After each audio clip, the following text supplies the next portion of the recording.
네, 이번 시간 여러분 322페이지 네 번째 치장줄론입니다.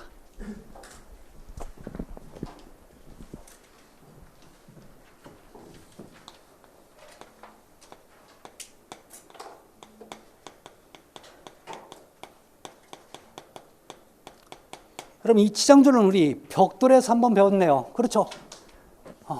자, 우리 일반적으로 벽돌을 보면, 빨간 벽돌 보면, 자, 그 표면에 보면 어떤 데는 흰색, 어떤 데는 회색도 있고, 그 다음에 검정색도 있고, 어떤 데는 여러분 노란색, 분홍색도 있어요. 이렇게 예쁘게 장식하는 줄론을 치장줄론이라고 얘기하는 거죠. 자, 그러면 타일에서도 여러분 치장줄론이 있어요. 왜요? 여러분 타일 줄론 보면 대부분 무슨 색이에요? 백색. 원래 여러분 붙이는 줄론, 여러분 붙이는 타일, 모르타르 색깔은 뭐였어요? 시멘트 회색이란 말이에요. 그걸 갖다가 여러분 보기 싫으니까 뭐예요? 흰색으로 다시 넣는 거죠. 그게 여러분 뭐예요? 치장줄론이 되는 거죠. 자, 그래서 자 1번 타일을 붙이고 몇 시간이에요? 여러분 자 3시간 경과가 되면 여러분 뭐 하라고 나와요? 줄론을 파라고 나오죠. 줄론 파기합니다. 왜 줄론을 파야 되는 거예요? 그래야 여러분 백색 시멘트가 들어갈 자리가 확보가 되는 거죠. 자, 줄론 부분은 충분히 청소한다. 24시간이 경과한 뒤 붙인 모르타르 경과 정도를 보아 작업 직전에 줄론 바탕에 물을 뿌려 수분케 한다. 무슨 작업을 할 건데요? 이제 24시간이 경과되면요,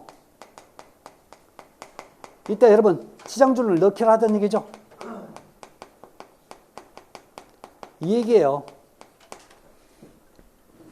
자, 치장줄론 폭이 5mm 이상. 여러분 줄론 폭이 타일에서 5mm 이상은 상당히 큰 폭입니다. 아셨죠? 그러면 손으로 잘 안 들어가니까 이걸 뭘로 넣으라고요? 고무 훅손으로 좀 잘 집어넣으라는 얘기죠. 아셨죠? 네. 자, 5번째 신축줄론. 자, 지난 시간에 여러분 뭐에서 나왔죠? 여러분 우리 미장할 때 신축줄론 두라고 그랬죠.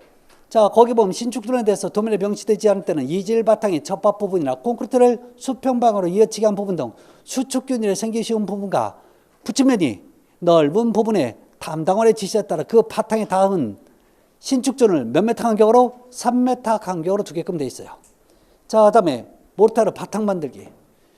자, 여기에서는요, 여러분 바탕 만든다는 얘기 지금 우리 뭐 할 거예요? 타일 붙일 거죠? 자, 6번째 바탕 만들기요.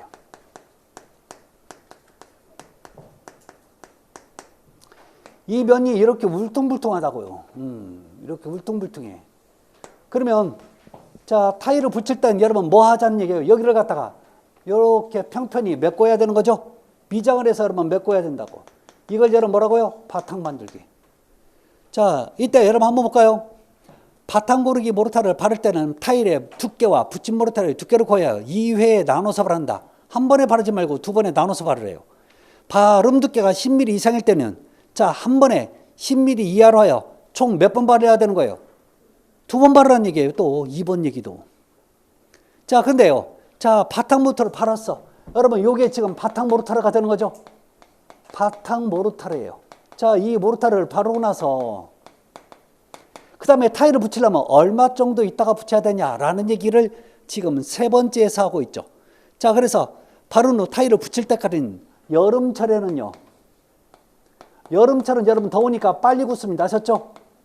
자, 며칠 있다가 하라고 나와요? 보통 3 내지 4일 경과 후에 하고, 여러분 봄, 가을철에는 상대적으로 여름철보다는 날씨가 자 추워지니까 조금 경과 시간이 길어집니다. 그래서 며칠 있다가요? 일주일 이상 경과 후에 하라는 얘기가 나오죠. 자, 4번째는 어려우니까 넘어가고 5번째. 여러분 바닥은 물고임이 없도록 구별을 해야 돼. 100분의 1을 넘지 않도록 한다. 이거 지금 우리 바닥입니다. 하셨죠? 얼마요? 100분의 1 넘지 않도록. 자, 100분의 1을 넘지 않도록 하는 얘기는 여러분 90분의 1, 80분의 1, 70분의 1 이렇게 더 경사가 심해지면 안 된다는 얘기예요. 지금 뭐 때문에 가요? 타일을 잘못하면 아무리 크게 거칠어도 잘못하면 미끄러질 수 있죠. 그러니까 그렇죠. 자, 그 다음에 여러분 나머지 쭉 한번 읽어보시면 되는데 저는 8번을 8번 가요. 자, 8번이면 기타 시공상 주의사항이 나와요. 자, 볼까요? 1번 타일을 붙이는 모르타르에 시멘트 가루를 뿌리면 시멘트의 수축의 크기 때문에 타일이 떨어지기 쉽고 백화가 생기기 쉬우므로 시멘트 가루를 뿌리지 않아야 된다. 여러분 여기뿐만이 아니라 혹시 시멘트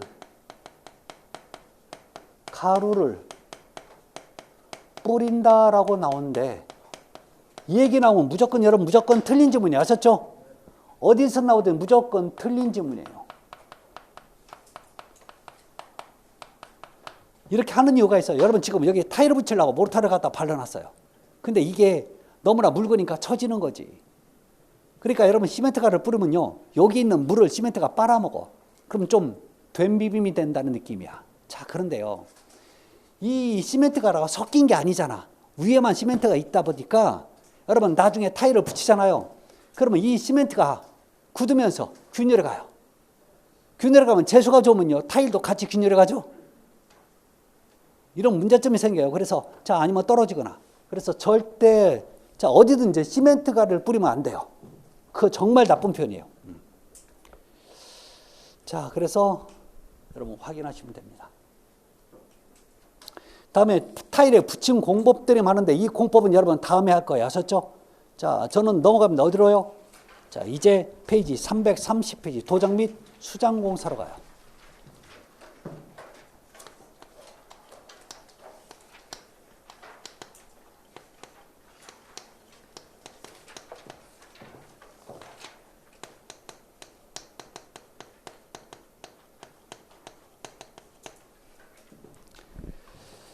자, 갑시다.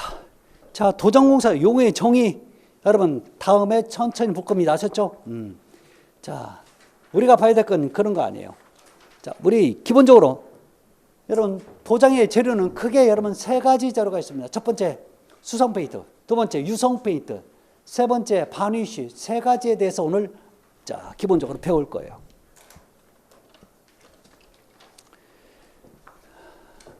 자, 갑니다. 자, 1번에 보면 우리 교재 332페이지.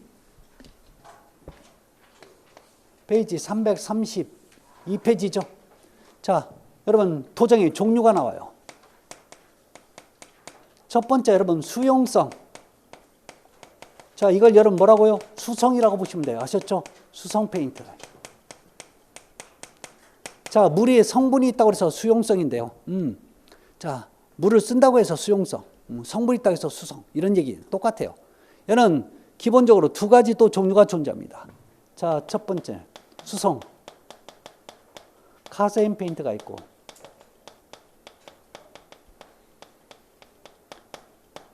자, 두 번째는요, 수성 에멀전 페인트가 존재해요.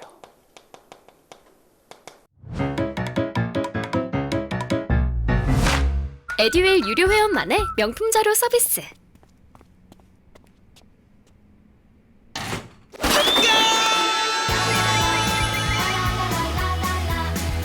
고퀄리티 명품 자료의 혜택. 오직 에듀윌 유료 회원에게만. 에듀윌.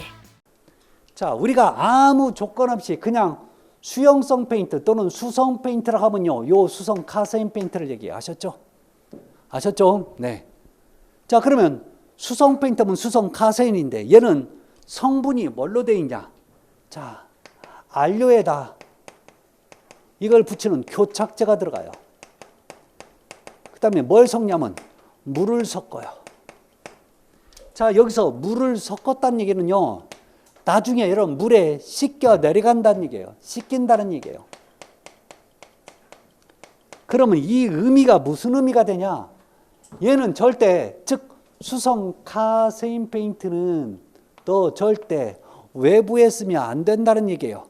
어느 용도로만 써요? 내부용만 사용하라는 얘기예요. 아셨죠? 왜요? 칠하고 나면 여러분 물 때문에 물에 씻긴다니까요. 아셨죠? 자, 그런데 수성 에멀전은요, 자, 안료에다가 교착제에다가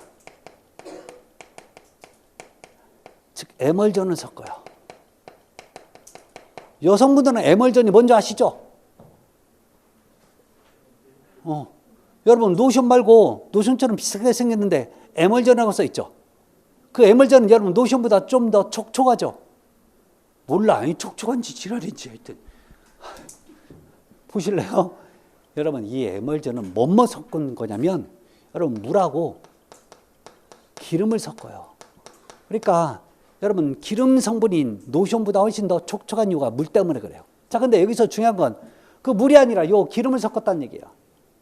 자, 기름을 섞었다는 얘기는 그만큼 여러분 내수성이 생긴다는 얘기죠. 이 얘기는 자, 너 에멀전 페인트는 어디에 쓸 수 있어요? 외부 사용이 가능하죠. 여러분 외부에 쓰는 건 내부에 쓸 수 있어요. 아셨죠? 자, 그러면 전반적으로 이 수용성 페인트, 즉 수성 페인트의 특징입니다. 첫 번째, 얘는 광택이 없어요. 여러분 광택이 없다는 표현이 여러분 나쁜 표현이 절대 아닙니다. 이 얘기는요, 여러분 그만큼 눈부심이 작다는 얘기죠. 그래서 아파트 같은 데는 여러분 그다음에 건물의 내부 같은 데는 요 수성 페인트를 칠하는 이유가 바로 그거예요. 자, 두 번째, 얘는 알칼리에 강해요. 자, 알칼리에 강해서 여러분 어디에요? 콘크리트, 모르타르 이런 면에 칠할 수 있는 페인트가 바로 요 수성 페인트입니다. 아셨죠? 자, 작업성 좋아요. 자, 희석제가 물이다 보니까 그런 거죠. 자, 두 번째, 자, 유성 페인트입니다. 자, 유성은 기름 성분이 있다 그래서 유성 페인트인데요. 자, 이 유성 페인트는 자, 성분을 보잖아요. 자, 성분을 보면 색깔내는 안료에다가 여러 가지 기름의 종류를 섞어요. 회사마다 또 페인트 종류마다 다 기름의 종류가 달라요. 그 다음에 건조제가 들어가야 되고, 자, 희석제가 사용이 되죠. 자, 안료는 여러분 색깔내는 원료입니다. 아셨죠? 얘는 정확히 써야 돼요. 아셨죠? 자, 그런데 얘는 액체 타입도 있고 분말 타입도 있습니다. 자, 뭐가 좋은 거 없어요. 자, 근데 여기서 유리는요, 기름의 종류라는 표현을 자, 줄여서 유류라고 얘기해요. 그러면 기름을 딱 한 가지 기름만 쓰는 게 아니라 회사마다 또 제품 그 종류마다 다 달라요. 자, 그런데 이 여기서 기름은 여러분들이 생각하는 뭐 휘발유, 이런 게 아니에요. 아셨죠? 여기서는 여러분 동식물성 기름을 얘기하는 겁니다.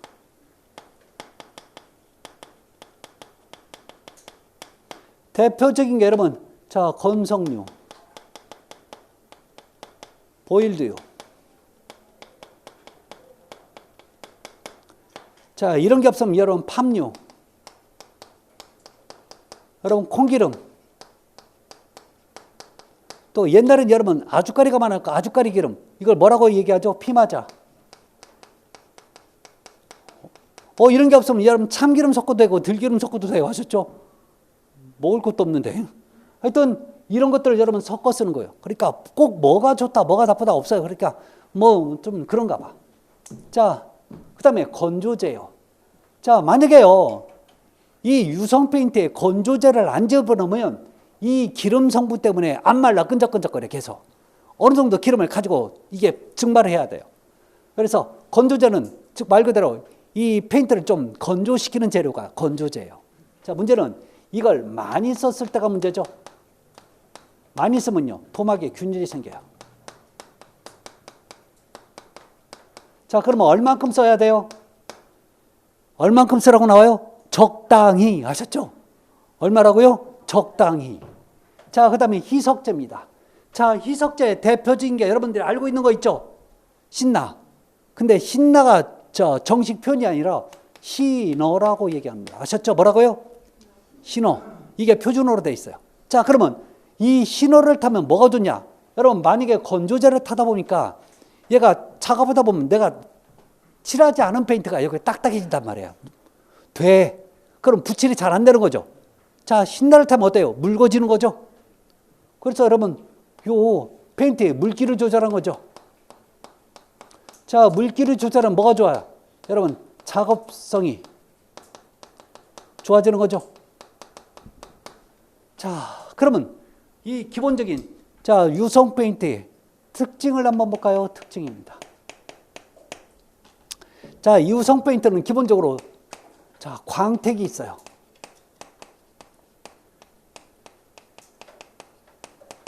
자, 두 번째, 얘는 알칼리에 약해요.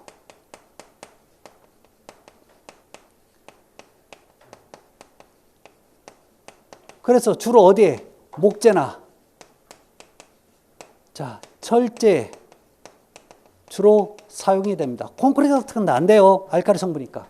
자, 그래서 얘는요, 내구성, 자, 내후성, 자, 이런 것들이 우수합니다. 자, 그런데요, 얘는 여러분, 열 사용 근처에 쓰면 안 돼요. 아셨죠?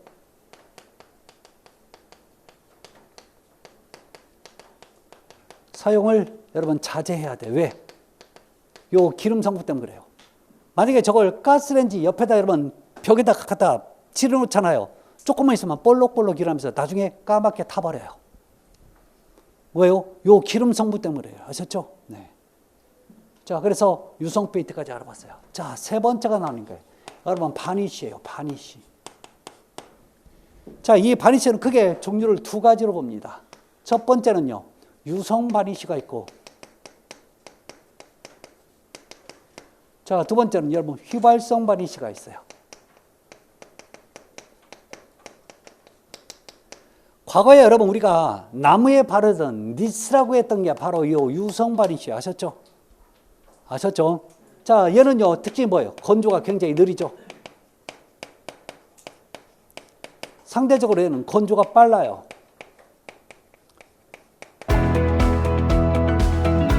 저는 정보가 곧 합격이라고 생각해요. 기출문제 특강이나 모의고사 자료집을 주시는 것도 좋았고 그 중에서 제일 좋았던 건 교수님의 쪽집게 정보였어요. 약간 합격을 위한 종합 패키지 선물을 받는 그런 느낌? 애들 유료 회원 꼭 추천합니다.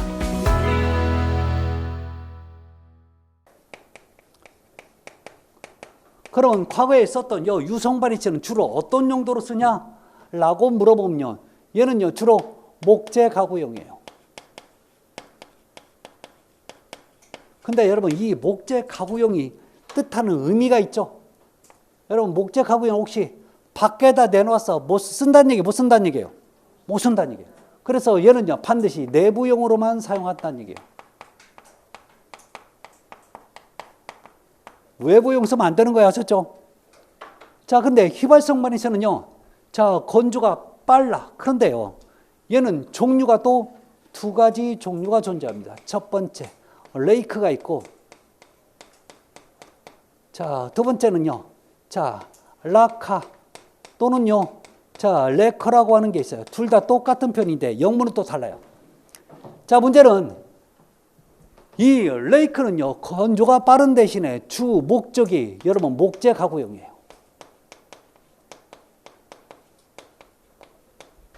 자, 뜻하는 의미가 뭐라고요? 내부용으로만 쓰라는 얘기 아셨죠?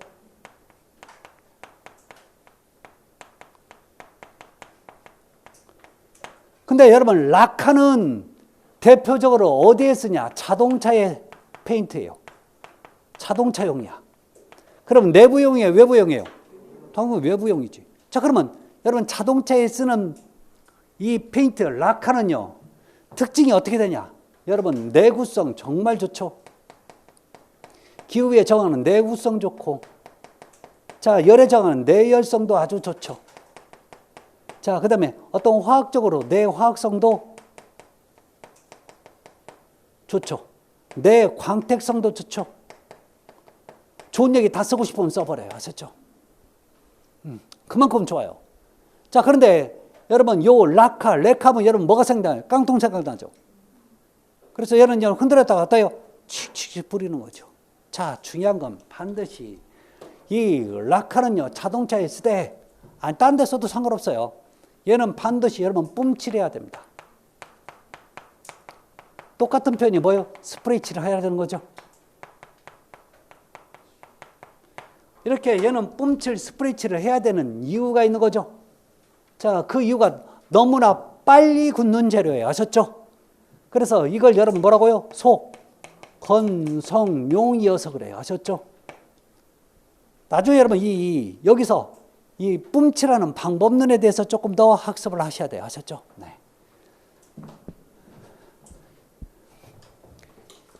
그래서 기본적으로 자, 이 정도만 좀 봐주십시오. 아셨죠? 페인트는, 도장공사는. 자, 우리 어디로 넘어가냐면 페이지 340페이지 수장공사로 넘어갑니다.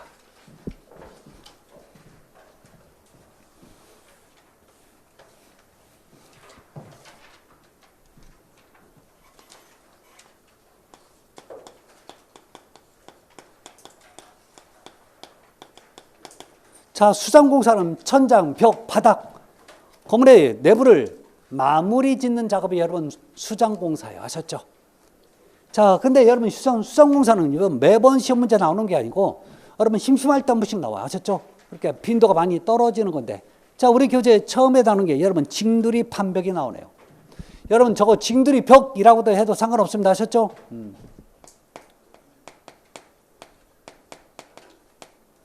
판벽 또는 징두리 벽 해도 상관없어요. 자, 어떤 거냐? 요즘은 여러분 우리가 많이 볼 수 없는데 우리 옛날 집을 보면 그것도 꼭 초가집도 아니고 자, 거실의 벽을 보잖아요. 요 밑에 여러분 자, 나무로 이렇게 만들어 놓은 부분이 있죠. 그래서 대부분 좀 검은색 계통으로 여러분 칠해놨어. 얘 이름이 뭐예요? 걸레바지. 여러분 걸레 닦다 보면 더러운 걸레가 여기에 닿아서 더러워질 수 있으니까 아예 새까맣게 만들어 놓는 거지. 이게 바로 걸레바지입니다. 자, 그런 다음에 여러분 요 중간을 보면요. 자, 구분을 하기 위해서 이렇게 홈을 파거나 아니면 자, 다른 각재를 갖다 대놔.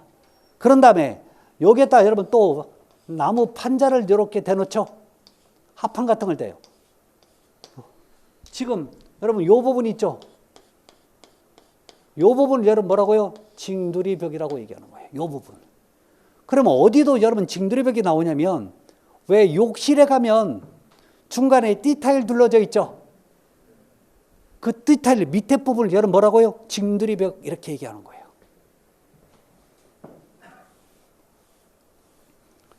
자, 세 번째 갑니다. 뭐가 나와요? 고마기. 고마기가 나와요. 자, 이 고마기는 어디에서 여러분 지금 나오는 거냐면 연속기초 할 때 나와요. 아셨죠? 연속기초.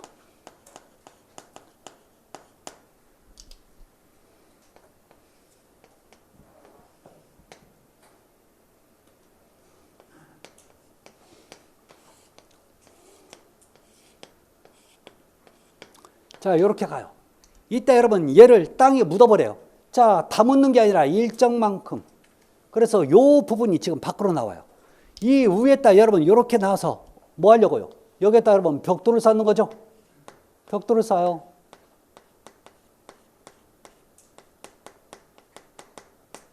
이렇게 벽돌 쌓는 거. 자, 이렇게 빨간 벽돌을 쌓은 다음에 요 아랫부분이 지금 콘크리트가 위쪽으로 벽처럼 나온 부분이죠.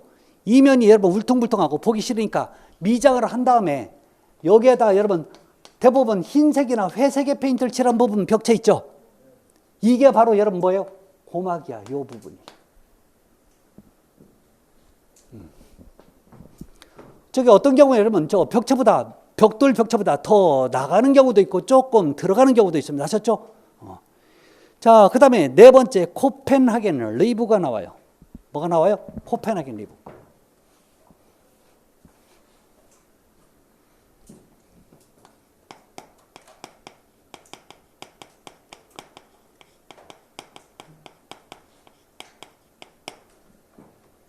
자, 여러 가지 형태가 있는데 이렇게 생겨도 상관없고요.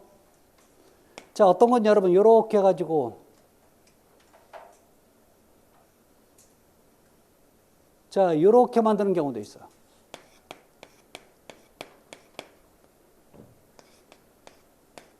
자, 그러면 이걸 써서 어떻게 하냐? 소리가 여기서 들어오잖아요. 그러면 경사가 여러분 다르니까 이쪽으로 소리가 가면서 소리를 튕기지 못하는 거야. 얘도 마찬가지예요. 소리가 여기 들어오면 이 안에서 그래서 이 코펜하겐 리브는요, 소리를 빨아먹는 흡음재예요. 아셨죠?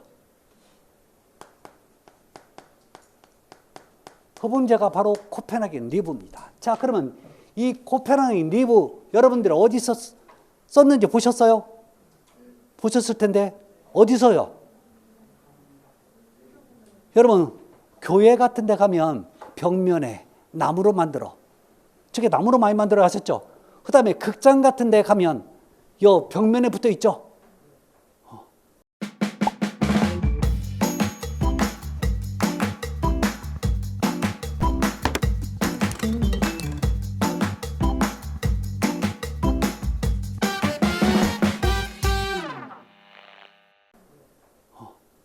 꼭 저런 모양이도 울퉁불퉁하면 돼요. 그 기능을 다 가지고 있어요. 자, 그래서 얘는요. 자, 소리에 반사를 막아줍니다. 아셨죠? 소리에 반사. 자, 울림을 제거하는 목적으로 써요. 자, 그런데 주로 얘는 천장이나 벽에 설치합니다. 아셨죠? 바닥에 설치하면 돼요, 안 돼요? 왜 안 돼요? 못 걸어 다녀. 별거 없어요. 자, 그래서 주로 여러분들이 알고 싶듯이 극장이라든지 강당, 회의실, 또 방송국 이런 데서 주로 많이 쓰이죠. 이런 거. 그 정도만 보시면 돼요. 자, 그런데 더 이상은 여기 수장공사는 더 이상 제가 하고 싶은 얘기가 별로 없어요. 자, 그렇지만 이제 어디로 가야 되냐면 우리 페이지 350페이지. 여러분 350페이지 볼까요? 자, 페이지 350페이지에 뭐가 있냐면 자, 흡음, 차음에 관련된 얘기 있죠? 이걸 여러분 좀 정리 좀 해야 돼요. 자, 여러분 차음과 방음에 대해서 얘기 좀 합시다. 자, 먼저 어떤 개념이에요.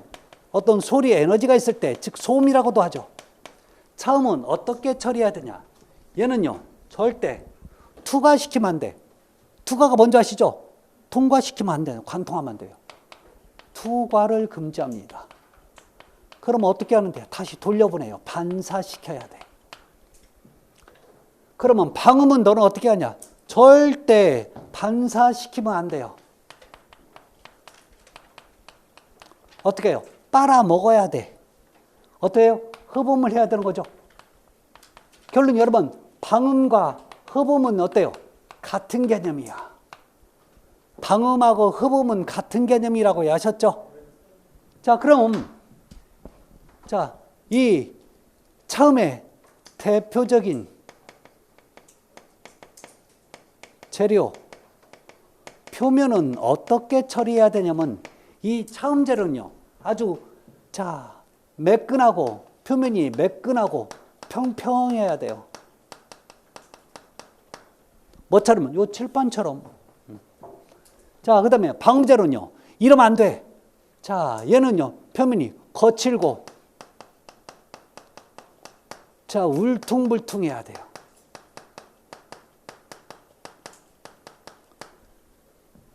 그럼 대표적인 재료를 보면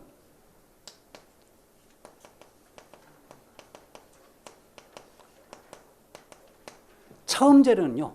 자, 표면이 아주 매끈한 대표적인 게 뭐가 있어요? 유리, 철판, 그 다음에 여러분 뭐 타일,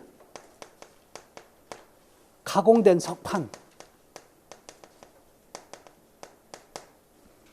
자, 이것 말고도 여러분 콘크리트면, 자, 미장된 면, 미장면 이런 것들 전부 다 여러분 합판 같은 거 있죠? 합판 전부 다 여러분 뭐예요? 차음 재료예요. 자, 그런데 방음 재료는 가장 먼저 여러분 뭐 봤어요? 코펜하겐 리브.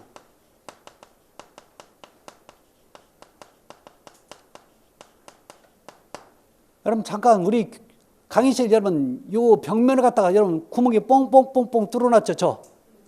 저거 괜히 멋있으라고 뚫어놓는 거 아니에요. 이 제 마이크 소리가 울리니까 그 소리가 그 안에 들어가서 못 빠지게 하는 거예요. 이게 울림을 최소화하기 위해서 돈 들여서 만든 거예요. 아셨죠? 저런 판을 뭐라고요? 뽕뽕이? 아니에요. 이거 유공판이라고 얘기합니다.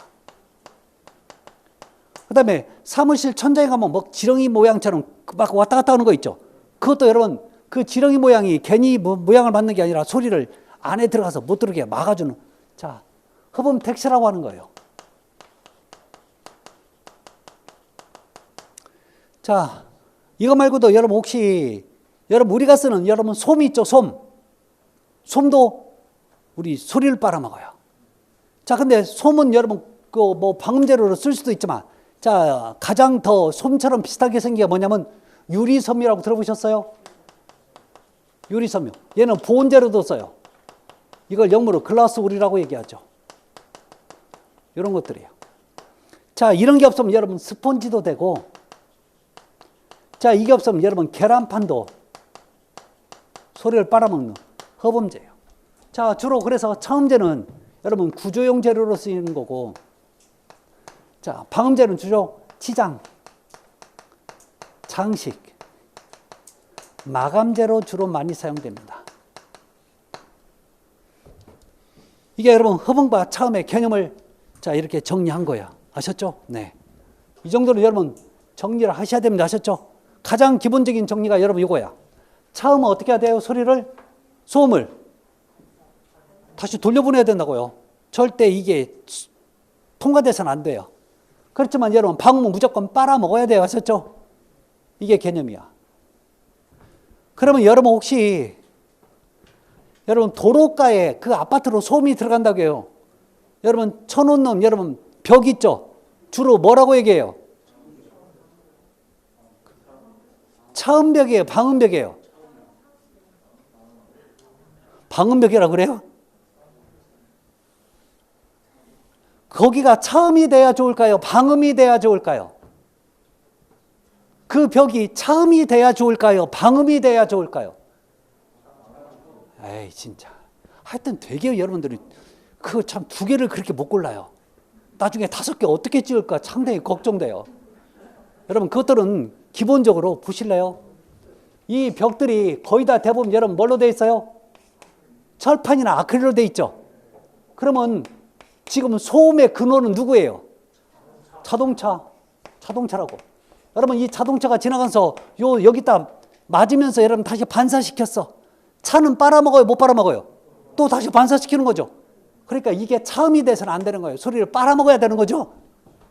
그 방음벽이 돼야 되는 거예요. 그래서 요즘은 기본적으로 철판에 보면 구멍 뚫어놨죠. 그 소리 빨아먹으라고 하는 거예요. 그래서 여러분 요즘은 차음과 방음을 같이 섞고 가장 좋은 건 여러분 여기에다 인공 돌 같은 거 이렇게 담장 만들고 나무 심어놓고 이게 가장 좋아요. 왜? 여러분 무조건 다 빨아먹잖아. 인공 조명도 아니기 때문에 인공 구조물이 아니기 때문에 또 뭐 자연적으로 훼손될 일도 없고. 그래서 이런 벽돌은 여러분 뭐가 좋다고요? 뭘로 해야 된다고요? 빨아먹는 재료로 해야 오히려 더 소음을 감소시킬 수 있습니다. 아셨죠? 네. 자, 그런 개념들이에요. 이거. 그래서 자, 다른 거 없어. 그 정도만 여러분 좀 확인하시기 바랍니다. 아셨죠? 자, 그 다음에 여러분 12장 적상과 견적은 이번 시간 안 합니다. 아셨죠? 이거 이번 시간 안 한 이유가 있어요. 한 번에 쭉 가야 돼요. 아셨죠? 그래서 그런 거예요. 심화 시간에 열심히 해드릴게요. 아셨죠? 얘는 문제가 기본적으로 한 문제로 꼭 계산 문제로 나와요. 이게 몇 장이게, 뭐 면적이 얼마게, 자 이런 식으로 나와요. 우리 24회 때도 블록 계산하는 문제가 나왔는데, 자 이게 다행스럽게 모두 정답 처리됐었죠? 왜 그런지 아세요? 블록 사이즈가 요즘 안 나오는 사이즈로 물어봤었어. 다행이죠? 그래서 모두 정답됐어요. 케이스 규격 없는 문제로 물어봤어. 자, 그래서 그랬어요. 자, 그러면 오늘은 여기까지 하는데요. 다음 시간은 여러분 이제 학원 가져오세요. 아셨죠? 상권 가져갖고 언제 끝나냐고 물어보지 마시고 아셨죠? 그런 분이 꼭 있어요. 또 동영상 보시는 분 중에서 또 상권 남았다가 또 폈는데 학원 넘어가. 그다음에 그래서 상권 나머지는 언제 하냐 또 물어보시는 분 있어요. 심화 시간에 합니다. 아셨죠? 내년 1월 달에 해드릴게요. 아셨죠? 걱정하지 마시고. 그래서 다음 시간 여러분 학원 준비하시기 바랍니다. 자, 오늘 여기서 마치고 다음 시간에 다시 뵙도록 하겠습니다. 고맙습니다. 감사합니다.